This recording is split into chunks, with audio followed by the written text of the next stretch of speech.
continuar con la explicación del tema 10, la Grecia antigua. Y ya el último vídeo lo voy a dedicar a la cultura griega, que incluiría religión, literatura, filosofía, ciencia y el último punto, el arte. ¿Vale? Aquí tenemos vuestro libro. Aquí tenemos vuestro libro y los apuntes, ¿vale? Pues venga, vamos a empezar con la religión. Estamos aquí en la página 206 y en los apuntes que yo he dado lo tenéis vosotros. Vale. Las características de la religión es que lo más característico es que estos dioses, por supuesto, eran politeístas, ¿eh? La religión era politeísta. Había muchísimos dioses, como ya hemos visto en Mesopotamia y Egipto, pero estos dioses son un poco distintos. Estos dioses son más chulitos, son más humanos, ¿eh? Son dioses que tienen las mismas virtudes y los mismos vicios que los humanos. Por ejemplo, tenían celos, ira, furia, eran presumidos, egoístas,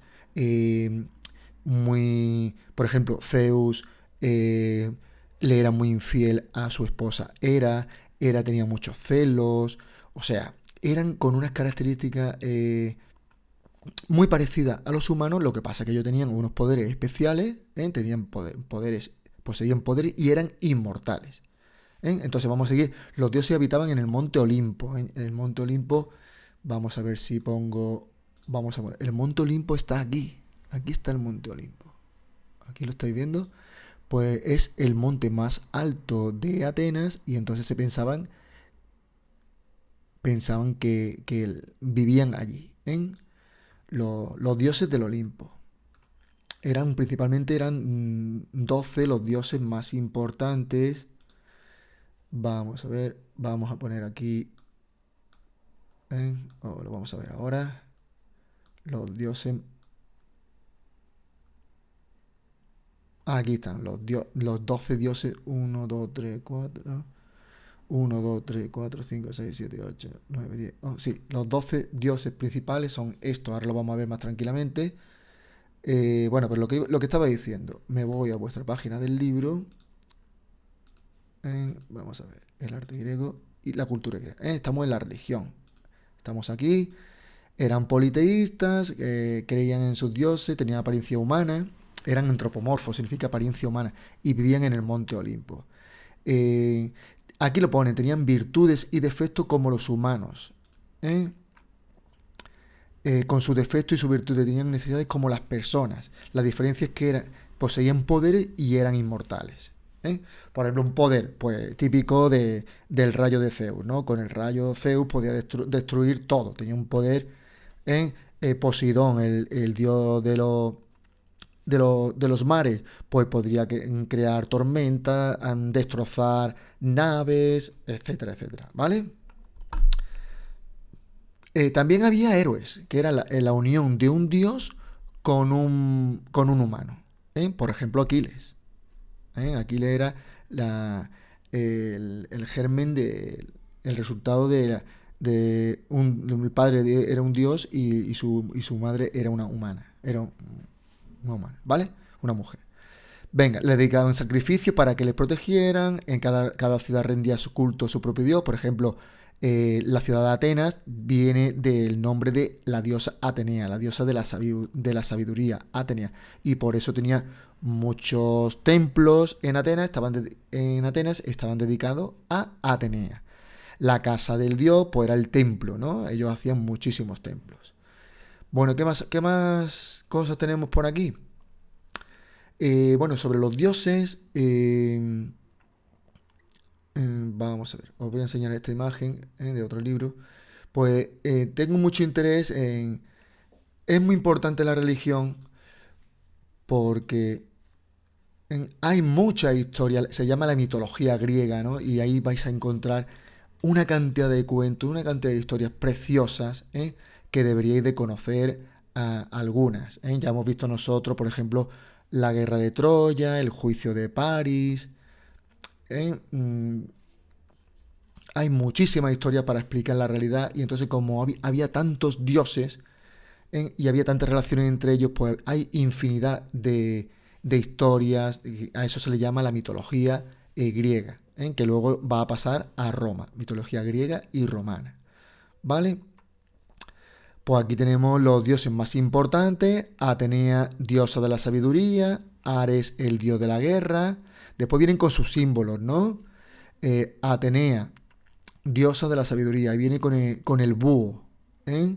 Era el símbolo de Atenea. Ares, dios de la guerra. El Ares tenía las botas aladas. Era diosa protectora del matrimonio. Su animal simbólico era el...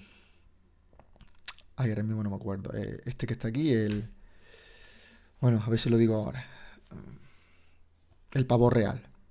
Zeus, sus atributos, pues su lanza, el águila, ¿vale? Su cetro. Poseidón, el tridente. Artemisa, diosa de la caza y de la vegetación, se le ve con el arco y la flecha, ¿eh? Y un ciervo aquí a su lado. Éfesto, dios del fuego y de los metales, ¿eh? Trabajando los metales, el martillo, el cincel, ¿vale? Venga, dios del fuego y de los metales. ¿Qué más tenemos por aquí? Dionisio, dios del vino, con su pelo como racimo de uvas. Apolo, dios de la música, de los oráculos, la lira y la corona de laurel. Un importante también, un cuento muy bonito, ¿eh? Apolo y Dafne, cómo Apolo se enamoró de una ninfa Dafne y cómo se transformó en hoja de laurel. Eso, a ver si os voy a enseñar ahora una página de mitología para que la tengáis en cuenta, pero eso en Wikipedia, en internet tenéis miles, cientos de miles de historias de la mitología griega, y me gustaría que leyerais mucha mitología griega. Afrodita, diosa del amor y de la belleza. Viene aquí está la manzana de la discordia, ¿eh? La diosa de la... No me acuerdo muy bien ahora los nombres, ¿eh? Se celebraban las bodas de Tetis y de Peleo e invitaron a todos los dioses, y se le olvidaron de invitar a la diosa de la discordia. Entonces, para fastidiarle un poco el banquete, un poco no, mucho el banquete, pues esta diosa de la discordia, no sé si se llama Iris, no me acuerdo muy bien cómo se llama, dejó caer en el banquete una manzana de oro con el letrero para la más bella. Entonces, esa manzana quiso cogerla Atenea, Hera, y quiso cogerla Afrodita. Y como nadie sabía quién era la más bella, quién era la mujer más bella de Grecia, pues decidieron que el juicio lo celebrara, el juez fuera Paris, el príncipe de Troya. Las tres pues se ofrecieron a Paris, pues Atenea le dio la máxima sabiduría, Hera le dio el máximo poder, si elegía a Hera le daba el máximo poder, y Afrodita, que es Venus en la mitología romana, le dijo que si elegía a Afrodita le iba a hacer a Paris poseedora de la mujer más bella de Grecia, que era Helena de Esparta. Entonces Paris eligió a Afrodita como la mujer más, como la diosa más bella. ¿Qué ocurrió? Que estas dos, Atenea y Hera, pues cogieron un cabreo inmenso y dice: sí, pues esto te va a costar esto va a costar un gran sacrificio a todos los griegos, y por culpa de esa elección, Afrodita hizo que Helena, la mujer de Menelao, se enamorara de Paris, y Paris raptó a Helena de Grecia, se la llevó a Troya y se originó la famosa guerra de Troya, que duró 10 años con un montón de pérdidas humanas, de desastre para los griegos, y todo vino de esta historia tan bonita que es el juicio de Paris, o la manzana de la discordia, la manzana de oro que tenemos aquí. ¿Qué más? Deméter, diosa de la tierra y de la agricultura, también tiene una historia muy bonita. Deméter y Perséfone. Ahora mismo no me acuerdo. Y entonces voy a hacer que, bueno, me gustaría que la leyerais. En su hija Deméter era la diosa de la tierra y de la agricultura y el dios de los infiernos, Hades, se enamoró de su hija, Perséfone. Y se la llevó, la estuvieron buscando, Deméter se puso muy triste, su madre, y fue en busca de Zeus para encontrar a su hija. Como estaba muy triste, los cultivos no prosperaban, Zeus estaba preocupado y encontraron a su hija y la tenía Hades. Hades no quería entregarla y si no entregaba a su hija, pues los cultivos no iban a florecer porque Deméter siempre estaba triste. Llegaron, esto lo estoy contando de forma muy rápida, ¿no? Llegaron a un acuerdo, Zeus llegó a un acuerdo con Hades y el trato era que 6 meses del año estaría en los brazos, en el hogar con su madre, con Deméter, y 6 meses estarían en el inframundo, en el mundo subterráneo, con Hades. Esto explica por qué en 6 meses la agricultura, la tierra está floreciente, está muy próspera, que sería primavera-verano, donde se pueden recoger los frutos, y es porque Perséfone está con Deméter, con su madre, contenta, y por eso Deméter está contenta, que es la diosa de la tierra y de la agricultura. En invierno y en otoño, como vuelve al Hades, al dios del inframundo, pues su madre se pone triste y por eso la agricultura no florece en esos 6 meses. Son historias muy bonitas y a esto se le llama la mitología griega. Bueno, pues os voy a enseñar una página muy bonita. Aquí tenemos, se llama El huevo de chocolate y es una mitología para niños. Aquí tenéis algunas de las historias más famosas. Aquí tenemos el juicio de París, lo que he dicho yo. Tenemos la caja de Pandora, los dioses del Olimpo, Aracne, por ejemplo, os voy a contar una muy bonita que es de Aracne, donde está involucrada Atenea. Mira, la historia de Aracne, de ahí viene araña. Fijaros, es muy cortita, son historias muy cortitas y me gustaría que la leyerais todo, que leyerais no solo esta historia, sino muchas más. Mira, Aracne era una de las mejores tejedoras de toda Grecia. Sus bordados, sus trabajos eran tan maravillosos que la gente comentaba que sus habilidades le habían sido concedidas por Atenea, diosa de la sabiduría y patrona de los artesanos.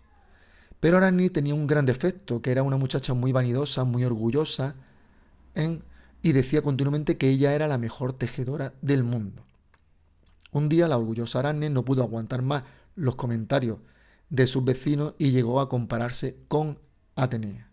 Se pasaba el día lanzando desafíos a la diosa e invitándola a participar en un concurso para ver cuál de las dos tejía mejor. La diosa Atenea quiso darle una lección a Aracne y bajó desde el Olimpo a la tierra para aceptar su reto. Fijaros qué bonito. Comenzó el concurso. Aracne y Atenea estuvieron tejiendo durante todo un día.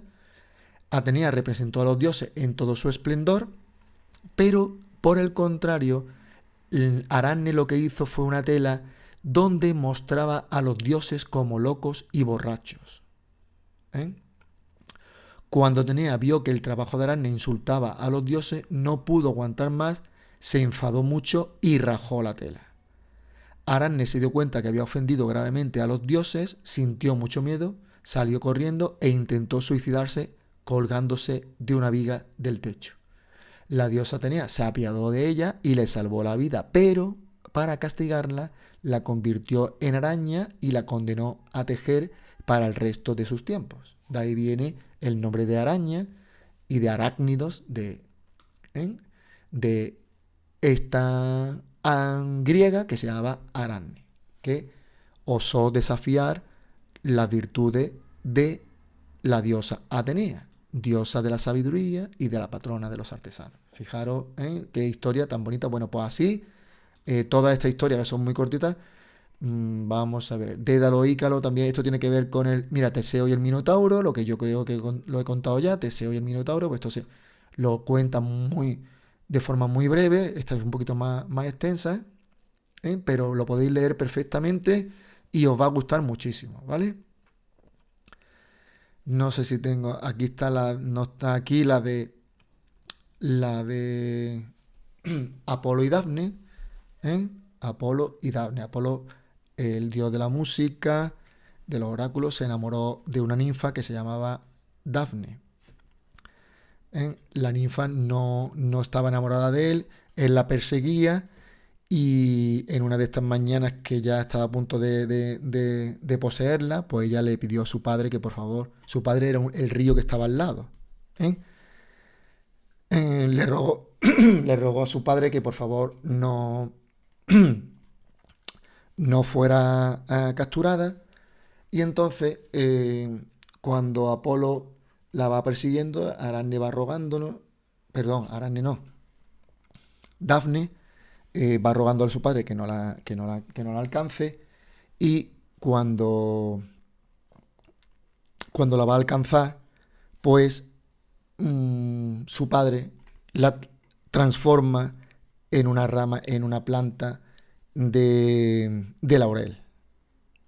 Cuando Apolo va a cogerla, pues va abrazando una ramita, un arbusto de el laurel y no puede poseerla. En recuerdo de este amor tan verdadero que tenía Apolo, desde entonces Apolo va a llevar en su frente una corona de laurel. Y el laurel es una planta muy especial porque siempre permanece verde, ¿eh? Aunque se arranque durante mucho tiempo, dura mucho su frescor, ¿no? Y es también por esto. Y también desde entonces a todos los campeones de los Juegos Olímpicos, campeones atletas, todos los vencedores de una prueba deportiva, se le coronaba con una, se le regalaba, se le condecoraba con una corona de laurel, en honor de este cuento, de esta narración tan bonita que es el amor de Apolo y Dafne, ¿vale? Eso también lo miráis por internet, va a salir y son historias preciosas, ¿vale? Bueno, no me quiero entretener más ya con la religión, simplemente saber eso de los dioses, ¿vale? ¿Qué más? También dentro de la religión también se encontraban los Juegos Olímpicos. Eran competiciones deportivas en honor a Zeus. Se crearon en el 776 a.C. Fijaros la fecha, muy fácil. 777. Vosotros ponemos el 6. Pues si tú pones el 777 no va a pasar nada. En la ciudad de Olimpia. No hay que distinguir el monte Olimpo de la ciudad de Olimpia, ¿eh? Vamos a ver, no tengo por ahí. Vamos a ver. Esto lo vamos a quitar aquí. Y vamos a poner esta. Aquí he subrayado antes. El monte Olimpo está aquí, pero la ciudad de Olimpia está aquí. Está en la península, o sea que está bastante retirado, no tiene nada que ver. Y ahí se celebraban los Juegos Olímpicos. Cada 4 años venían los mejores soldados, los mejores deportistas de las polis de alrededor. Y en esos 4 años, en ese tiempo de celebraciones deportivas, se paralizaban todas las guerras porque era una celebración también de paz, ¿eh? Y se realizaban pruebas como carreras, saltos, lanzamiento de disco, de jabalina, hípica, lucha. No había tantas como hay hoy día, pero nuestros Juegos Olímpicos vienen de aquí, vienen del 776 a.C. y lo inventaron los griegos. Fijaros lo importante que es los griegos para nosotros. También se celebraban concursos de poesía, de oratoria, y los vencedores recibían una corona de laurel. Aquí lo pongo, saberse la historia de Apolo y Dafne, que yo la hubiera contado en clase, bueno, o la he contado aquí muy rápidamente en este vídeo. Otro aspecto muy importante, vamos a ver, son los oráculos. Son los oráculos, los dioses. Esto es de otro libro, ¿no? Aquí están los dioses griegos y con su nombre romano. Hera, la esposa de Zeus, que en Roma se llamará Júpiter, Hera se llamará Juno, Hestia del hogar Vesta, Poseidón Neptuno, Poseidón el dios del mar, Hades del infierno, Deméter de los cultivos, lo he dicho antes, Deméter, Ares de la guerra, en Roma será Marte, Artemisa de la caza, Apolo de la belleza, de la armonía, de la música. Apolo tiene varias funciones, ¿eh? De los oráculos, Atenea de la sabiduría, Hermes el mensajero, Dionisio del vino y Afrodita o Venus del amor y la belleza, ¿vale? ¿Qué más? Vamos a ver. Pues aquí este libro vuelve a contar lo mismo, ¿no? ¿Eh? Era antropomorfo, solían representar un símbolo de su poder, dominio y debilidad, el rayo, tridente, la hoz. Bueno, vivían como los seres humanos, tenían sentimientos, se amaban, se peleaban, no conocían el hambre ni la fatiga, grandes poderes, controlaban la fuerza de la naturaleza, eran inmortales, ¿vale? Podían tener hijos en común, los héroes que realizaban actos extraordinarios. Y aquí están los mitos, ¿no? Son un conjunto de leyendas creadas a lo largo de los siglos con las que muchas civilizaciones construyeron su historia y su religión. ¿Vale? La mitología griega es preciosa, es de las más bonitas que hay de todas las civilizaciones. Y por último tenemos los oráculos. Los oráculos eran mensajes que los dioses enviaban a las personas después de una consulta. ¿Eh? Estos mensajes se transmitían a través de signos como el vuelo de los pájaros, vísceras de animales. Estos mensajes eran la voluntad divina, había que seguir sus consejos. El oráculo más importante era como una consulta. El oráculo más importante se encontraba en Delfos, cerca de Atenas, y allí iban los reyes, las personas importantes o los ciudadanos a consultar su futuro. ¿Vale? Entonces aquí había una serie de sacerdotes que miraban las vísceras de los animales, miraban el vuelo de los pájaros y le hacían un pronóstico, le hacían un augurio, el futuro a esa persona que había llegado a consultarle. ¿Vale? No sé si tiene por aquí, vamos a ver. Aquí están los oráculos, ¿no? Los griegos y los romanos eran muy supersticiosos y antes de emprender cualquier acción importante querían averiguar la voluntad de los dioses. Los griegos consultaban oráculos, donde una pitonisa, un sacerdote, respondía en nombre de Apolo a las preguntas que los humanos le dirigían sobre su futuro. Uno de los oráculos más importantes, pues el de la ciudad de Delfos, ¿vale? Esto no hay que darle mucha más importancia. Simplemente las tres columnitas de la religión, pues me refiero a características. No he puesto, bueno, aquí saberse los nombres de los dioses. Aquí está el nombre en griego, el nombre en la mitología griega y en la mitología romana, los atributos, lo que he dicho antes, y la función. Y ya pasaríamos a las ciencias y a las letras, que es muy importante también.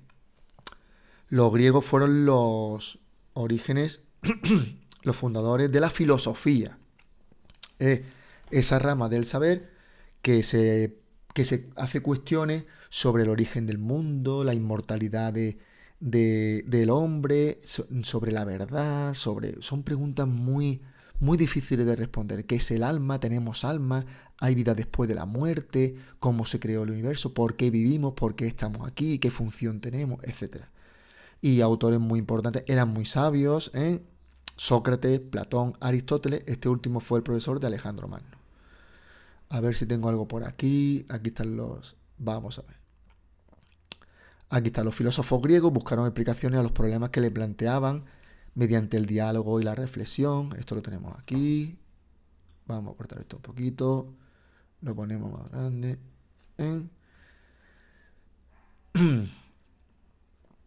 ¿Qué más? En literatura, pues crearon obras de teatro. Los grandes autores de teatro fueron Esquilo, Sófocles y Eurípides. Y por ejemplo, mira, esto es un teatro, tenía muchísima importancia. Había fiestas de teatro, cuando habían olimpiadas pues se hacían concursos de teatro y había fiestas destinadas únicamente a grandes concursos de teatro. Se tiraba una semana y la gente llenaba el teatro. El teatro se hacía sobre la ladera de un monte, se aprovechaba una colina y ahí se hacían las gradas, estas que estamos viendo aquí, ¿eh? Y esto era un teatro griego, ¿vale?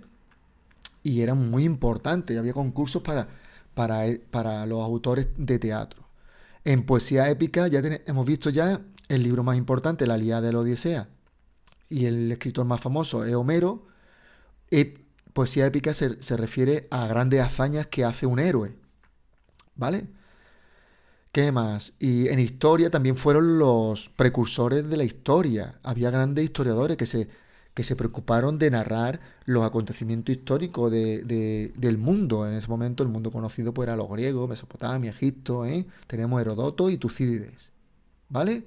Y en ciencia importantísimo, en matemática grande, tenemos el teorema de Pitágoras sobre el triángulo. Pitágoras fue el que lo creó, un griego de esta época. En medicina, Hipócrates, el mayor médico griego. Sabéis que los médicos hoy día tienen que hacer un juramento que se llama juramento hipocrático. En ese juramento se comprometen a defender siempre, a proteger la salud de los pacientes. No pueden hacer una praxis, una actuación que vaya en contra de la salud de los pacientes. En astronomía descubrieron que la Tierra era redonda y giraba alrededor del Sol. Que el Sol era el centro, no era el centro de la Tierra. El centro del universo era el Sol, no la Tierra. También descubrieron que el giro que hacía no era perfecto, sino que era una elipsis. Que la Luna recibe la luz del Sol. Explicaron las fases de la Luna y los eclipses. Fijaron los grandes descubrimientos que hicieron, ¿eh? Tenemos la filosofía, teatro, historia, matemática, medicina, astronomía. O sea, esta gente fueron espectaculares. Fueron unos auténticos maquinones. Bueno, y vamos por aquí, por vuestro libro, para que tengáis una idea de por dónde vamos en vuestro libro. Y ya vamos por, esto ya lo hemos visto, la ciudad, y ya estamos. Perdón, vamos por aquí, la cultura griega, esto es lo mismo, religión lo hemos visto ya, teatro, teatro, las tragedias, después había comedia, bueno, nosotros hemos puesto solamente las tragedias, Sófocles, Esquilo y Eurípides. Esta gente escribían sobre los dioses, sobre toda la mitología, pues aparece aquí, ¿vale? Filosofía, la importancia de la razón, para explicar los fenómenos de la naturaleza, pues Sócrates, Platón y Aristóteles, la ciencia, geometría Euclides, en física Arquímedes, fijaros en medicina Hipócrates y Galeno, en astronomía Aristarco, son los que nosotros hemos puesto lo que se descubre, ¿no? No hemos puesto tantos autores. En literatura Homero, en poesía épica, la Ilíada y la Odisea. Aquí, por ejemplo, te narra la guerra de Troya, ¿vale? ¿Qué más? Vamos a ver, sobre los héroes. Eran seres mitológicos situados en un lugar intermedio entre los dioses y las personas. Eran hijos de un dios y de un humano. Las familias más importantes decían que tenían descendencia sobre algún héroe. Héroes famosos, Teseo, que derrotó al Minotauro, Perseo, que se enfrentó a la Medusa, Hércules, quien realizó 12 trabajos y mató a un centauro, que era un ser mitad hombre y mitad caballo, Aquiles, que luchó en la guerra de Troya, que era el soldado más importante, casi invencible de la época de la guerra de Troya, de la época micénica, ¿vale? Entonces, vosotros diréis, ¿y esto a mí para qué me sirve? Bueno, esto te va a dar mucha cultura, porque todos estos personajes, todas estas leyendas, toda esta historia de la mitología griega, luego los pintores en siglos posteriores, pintores, escritores, Miguel de Cervantes, por ejemplo en el Quijote, no para de salir personajes, no paran de salir narraciones de este tipo, y hacen hincapié continuamente sobre la escritura, sobre la literatura de Grecia, sobre la filosofía, sobre los dioses griegos. Esto sale muchísimo después.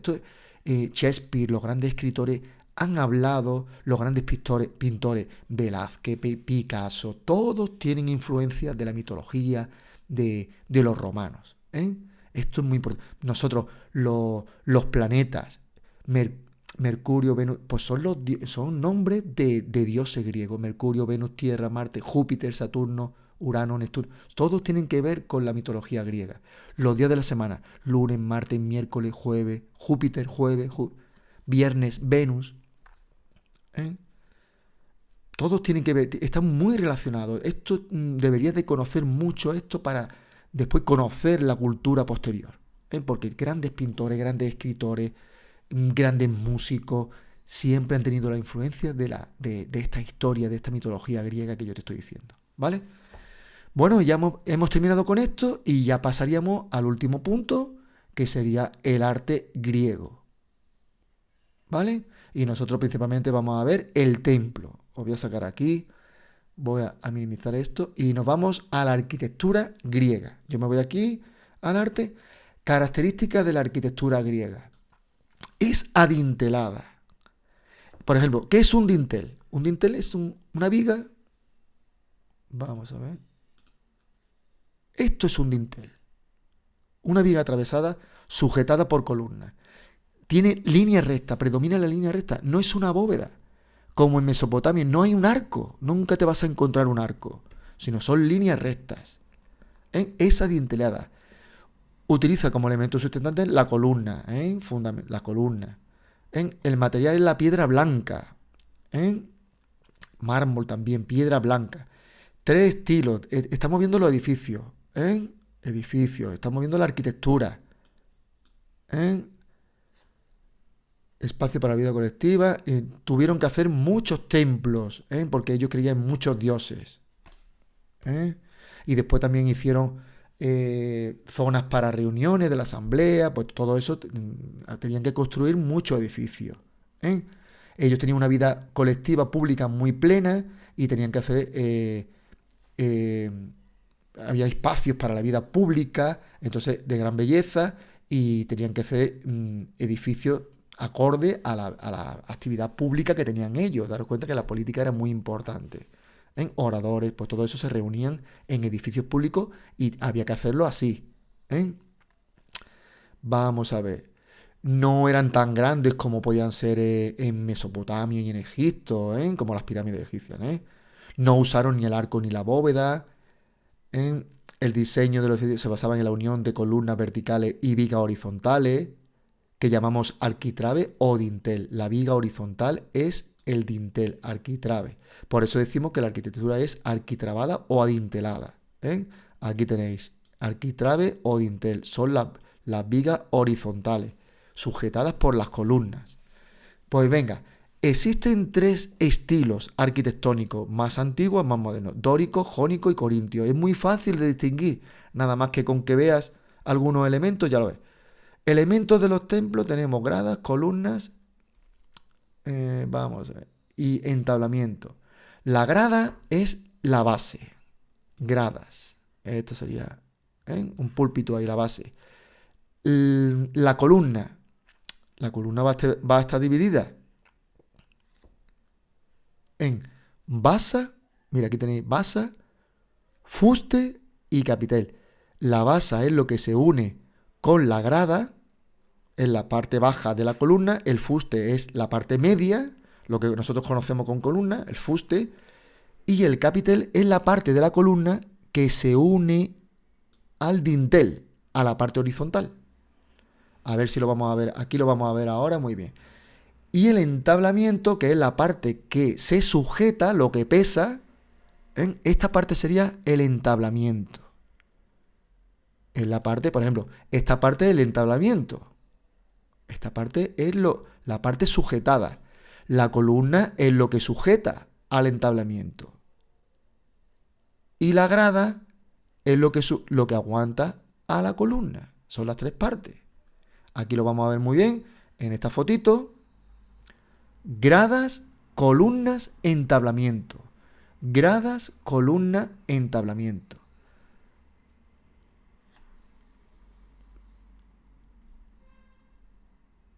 Gradas, columna y entablamiento. Venga, y ahora la diferencia entre los 3 estilos. Pues el primero es el dórico, jónico y corintio. Es muy fácil. Vamos a ir viendo, a ver dónde puedo yo ver esto un poquito. Mira, esto es un templo típico griego. El templo es el lugar sagrado donde se guarda la estatua de los dioses. Es un lugar religioso. Mira, veis que la importancia que tiene las columnas. Entonces aquí estaría, estas son las gradas. A ver si lo podemos poner por aquí. Estos son las gradas. El acceso, 3 escalinatas. Después tenemos la columna. Y después tenemos el entablamiento, que es la parte sujetada. Todo esto, el entablamiento. ¿Vale? Vamos a ver los 3 estilos que hay. Vamos a ver por aquí. Mira, aquí se ve muy bien. El dórico no tiene... Vamos a ver. La columna puede tener basas. Esta es una columna que tiene... Mira, aquí tenemos la columna. Esto es una columna. Una columna. Desde aquí hasta aquí. ¿Vale? Perdón. Vamos hasta ahí. Y hasta ahí. La columna, todo el mundo sabe lo que es una columna. La columna puede tener basa, pero si no tiene basa, esta no tiene basa, va directamente, yo ya sé que es dórica, porque las otras dos tienen basa. Aquí está. No confundáis la basa con las gradas. La grada es el acceso al templo, una escalinata. Seguimos. El capitel es la parte última de la columna que se pone en contacto con el entablamiento. Este es el capitel. Este es el capitel. Aquí está. El capitel aquí es este. Esto sería el capitel. Esta parte es el capitel. El capitel aquí es más fácil de distinguir porque es este. Esto es el capitel. Entonces el capitel, si es rectangular aquí muy cuadradito, formado por ábaco, equino, esto, tú ya nada más viéndolo, tú sabes que es dórico. El capitel con circulitos, dos circulitos así en espiral, hace así 1 y 2, se llaman volutas, tú ya sabes que es jónico. Y si tiene hojas de una planta que se llama canto, hoja, tú sabes que es corintio, estilo corintio, ¿vale? Hojas de acanto. ¿Qué más tenemos por aquí? Por ejemplo, la columna en el dórico es más gruesa y se va estrechando conforme va hacia arriba, mientras que las otras dos son más finitas. Son más finitas. Vamos con el arquitrabe. El arquitrabe es esto, la viga horizontal. Pues es liso. En el dórico es liso. En el jónico, el arquitrabe está formado. El arquitrabe es escalonado. Igual que aquí. ¿Vale? Después el friso es la parte que está encima del arquitrabe. Esto es el friso. Aquí está. O sea, el entablamiento está formado por arquitrabe, friso y cornisa. A ver si lo vamos a ver. Bueno, yo tengo por ahí una fotito que la vamos a ver mucho mejor. ¿Vale? Entonces, estamos hablando ya del friso. El friso está formado por triglifos y metopas. Triglifo y metopa, el dórico. Mientras que aquí, en el jónico, simplemente es corrido, friso con metopa solo. Friso formado solo por metopas. Aquí está. Y el otro igual.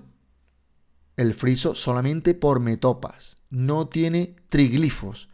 No tiene esto. Esto sería triglifos y estos son metopas. Metopas son esculturas que le van haciendo ahí, pequeñas esculturas, para quedar más bonito. Pues el dórico, triglifos y metopas. Y ahora ya la cornisa, pues sobre la cornisa, pues no hay gran diferencia. A ver si tengo por aquí una foto. Mira, la cornisa es esta. Esto es la cornisa. Ya sería el tejadillo. Esta parte aquí triangular, eso es la cornisa. Y en el centro, pues suele ser completado con escultura. Y el centro de la cornisa se llama frontón. Esto es el frontón, que son muchas esculturas ahí. Creo que tengo por ahí alguna fotito. Vamos a ver si tengo por aquí alguna foto. Esta es de vuestro libro. No, creo que aquí en vuestro libro no tenga yo alguna fotillo. Vamos a ver si tengo.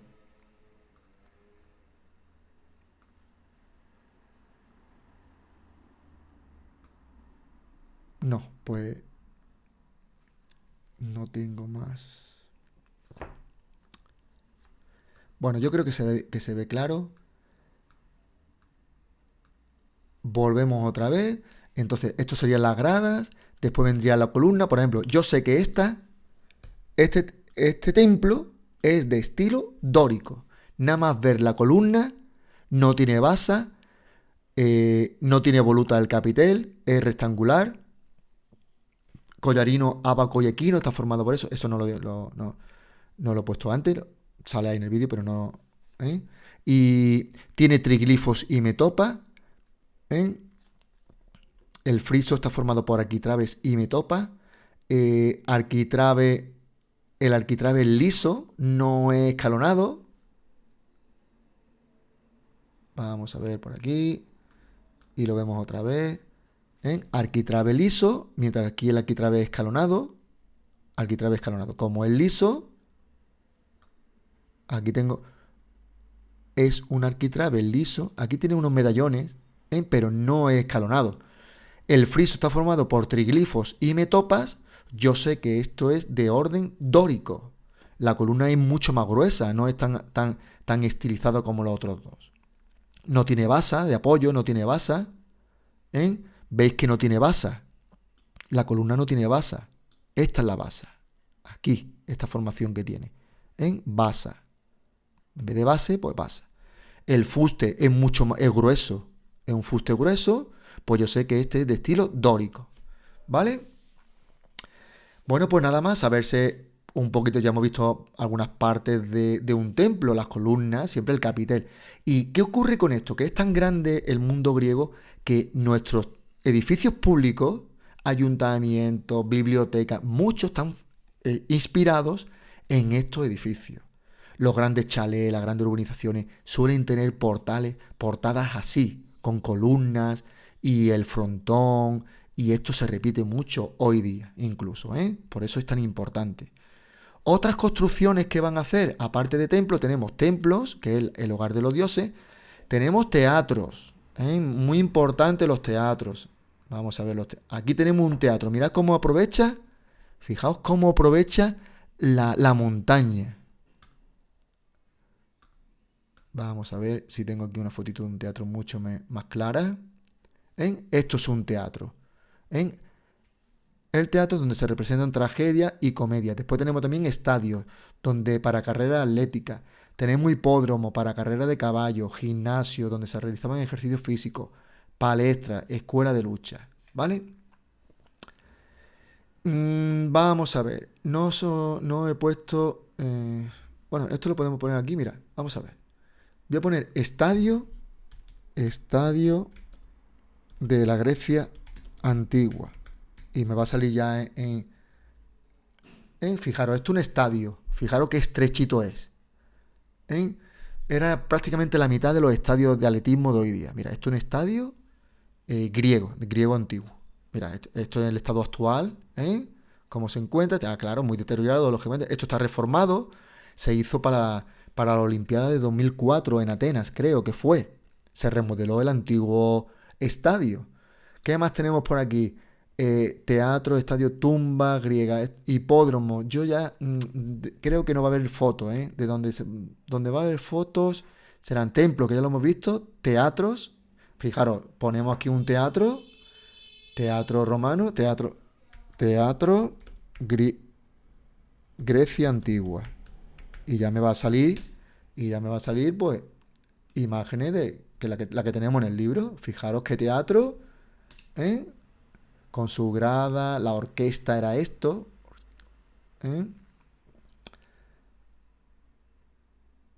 el escenario era este. No he puesto las partes del teatro, bueno, tampoco, sí, ¿para qué servía? Para representar tragedia y comedia, ¿vale? Fijaros la cantidad, cómo aprovechaban la montaña, Fijaros la cantidad de gente que había ahí, 30.000 personas, era impresionante la afición que había por el teatro, antiguamente, fijaros. Vamos a ver si tengo por aquí. Bueno, las partes del teatro, mira, la orquesta era el centro, esto aquí es donde se ponía el coro, un grupo muy numeroso de personas. Después la escena eran estos edificios que servían como telón de fondo. El proscenio, esta plataforma aquí donde se ponían los actores, fijaros, los actores estaban aquí arriba. Después la cavea, que eran las gradas para los espectadores. Esto se llama cavea. Los nombres son distintos. Orquestra, la orquestra donde se ponía el coro. El coro tenía, y en el centro un altar. El coro tenía mucha importancia. El coro era como uno de los personajes de la obra. La escena, esto era como el telón de fondo, un fondo. Y aquí también tenía el vestuario de los actores, dependencias que servían de vestuario, el proscenio. Bueno, nosotros esos nombres no nos vamos a ver, sino simplemente ¿qué se hacía? Se hacían tragedias y comedias. Tragedia era para llorar y comedia era para reír, ¿vale? Los tres grandes autores, Sófocles, Esquilo, Sófocles y Eurípides. Y Aristófanes era el comediante. Vamos a ver si lo tenemos por aquí. Eurípides, no he puesto aquí en comedia. Bueno, no pasa nada. Esquilo, Sófocles y Eurípides. Y había concurso para ver quién hacía la mejor obra de teatro. Aquí tenemos la historia de Edipo, por ejemplo, Edipo Rey. ¿Eh? Eso también es muy importante que lo busquéis. Una de las grandes tragedias. Edipo Rey, Ifigenia, un montón, Medea, son obras clásicas que se siguen representando, que la gente va a verlas, es que son tan bonitas. ¿eh? ¿Qué demás? Pero la de Edipo es súper conocida, Edipo Rey. Bueno, pues nada más. Bueno, aquí tengo algunas cosillas. No he puesto nada de escultura, pero lo vamos a ver aquí en el libro. La escultura, para que veáis lo importante que era la escultura, la cerámica. Ellos hacían muchísima cerámica, ¿eh? La escultura, la cerámica eran grandes. Los alfareros griegos fueron hábiles artesanos y crearon una gran variedad de objetos, recipientes para almacenar, vasijas para cocinar. Esos recipientes estaban pintados, ¿eh? Tenían hermosas pinturas que representaban todo tipo de escenas. ¿eh? Figuras negras sobre fondo rojo y figuras rojas sobre fondo negro. Eran principalmente los modelos. Y después ya no digamos nada en escultura en mármol. Buscaban la belleza ideal. Eran grandes escultores. Fijaros el cuerpo tan perfecto. La musculatura, los abdominales, las piernas, las rodillas, los pectorales, el hombro, el bíceps, las proporciones clásicas. Eran grandes escultores. Había 3 etapas en la escultura: etapa arcaica, clásica, era la época más importante, y aquí tenemos etapa arcaica, son rostros más hieráticos, sin apenas movimiento, rígidos, se representan jóvenes desnudos o doncellas ataviadas con vestidos. El cuerpo se trataba rígidamente, en posiciones frontal, y la expresión hierática no decía nada, con una media sonrisa. Mientras que en la época clásica ya había una gran proporción. El canon clásico, el modelo que establece la proporción perfecta de la belleza. Vamos a ver, las proporciones se consideraban perfectas si la altura del ser humano era exactamente 7 veces la altura de la cabeza. Tú coges la cabeza y después pones 7 veces. 1, 2, 3, 4, 5, 6, 7. Ese era el canon de belleza que tenía. La proporción perfecta. Y ya en la escultura clásica, pues fijaros qué obra tan bonita, el Discóbolo de Mirón, figura importantísima. Fijaros el dominio que tenía de la anatomía. Fijaros la musculatura. Afrodita de Cnido, de Prasíteles. Mirón, Prasíteles son grandes escultores. Agilidad, movimientos, una expresión serena. Fijaros el canon de belleza. Fijaros los pliegues, qué cosa. Y ya en la tercera etapa, que se llama helénica, el helenismo, ya hay mucho retorcimiento de movimiento. Ya busca un escorzo, un esfuerzo ahí ya más radicalizado. Aquí en un sentido más dramático y realista. Se buscaba la expresión de las emociones, dolor, fuerza, tensión. Una enorme perfección técnica en la representación de los ropajes y de la expresividad del rostro. ¿Vale? Fijaros, no he puesto nada en los apuntes, pero fijaros en la escultura lo importante que eran. En pintura, pues simplemente los jarrones y poco más. Ya con esto ya me doy por satisfecho. Si veis el vídeo, pues mucho mejor y lo vais comparando con los apuntes. Yo en los apuntes, pues nada más que he puesto la arquitectura, ¿vale? Que sepáis bien. No he puesto ni edificio, no he puesto ni nombre de templos. El Partenón de Atenas, el Erechtheion, son 2 grandes edificios. Vamos a ponerlo aquí. Partenón de Atenas. Esto es lo que queda de el gran templo de la Acrópolis de Atenas. Mira cómo sería a lo mejor, bueno, esto es una reconstrucción. Esto está en Estados Unidos, pero mira qué edificio tan bonito. Esto es como está hoy día, está en ruinas, pero eso en su momento pues fue una auténtica maravilla. Esto es de estilo dórico. Esto está en la Acrópolis de Atenas. El Erechtheion con las columnas de mujeres. Aquí está. Este es el templo. Están dedicados a los dioses. Este es de estilo jónico. A ver que lo veo por aquí. Aquí parecen volutas. de estilo jónico. Aquí se ve más claro, ¿vale? Mira, aquí se ve las volutas. Bueno, pues nada más. Con esto damos terminado ya el tema eh, de Grecia. Bueno, un saludo a todos y espero que lo veáis. Venga, chao.